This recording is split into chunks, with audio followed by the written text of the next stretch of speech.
Nelson Dilipkumar இயக்கத்தில் கடந்த 2023ஆம் ஆண்டு வெளியான திரைப்படம் ஜெயிலர். ரஜினிகாந்த் சார், ரம்யா கிருஷ்ணன், யோகி பாபு, வசந்த் ரவி என பெரும் நட்சத்திர பட்டாளமே நடித்திருந்தது. படம் மிகப்பெரிய வெற்றி பெற்று உலகம் முழுவதும் ரூபாய் 700 கோடி வரை வசூலித்தது. இந்த சூழலில் படத்தின் 2வது பாகம் உருவாகி வருகிறது.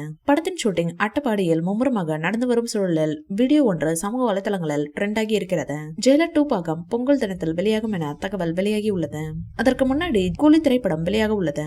ரஜினி சார் ரசிகர்களுக்கு பெரிய ட்ரீட்டாக அமைந்துள்ளது.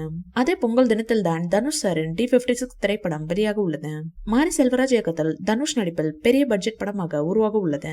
இந்த படத்தின் படப்பிடிப்பு நடைபெற்று வருகிறது. பொங்கல் தினத்தை குறிவைத்து காத்திருக்கின்றனர் ரஜினி சார் மற்றும் தனுஷ் அவர்கள். மாமனார் மருமகன் பந்தயத்தில் யார் வெல்வார்கள் என பார்க்கலாம். இதனை பற்றி தனுஷ் சாரிடம் கேள்வி எழுப்பிய பத்திரிகையாளர், ரஜினி சார் ஒதுங்கி போறது அவருக்கு நல்லது என தனுஷ் பதிலடி கொடுத்துள்ளார். யார் வந்தாலும் என்னோட படம் நல்லா ஓடும் என பதிலளித்துள்ளார் தனுஷ் அவர்கள். பேட்டைனுக்கு பிறகு கூலி படத்தில் நடித்து முடித்திருக்கும் ரஜினிகாந்த் சார் இப்போது ஜெயிலர் 2வில் நடிக்க ஆரம்பித்திருக்கிறார்.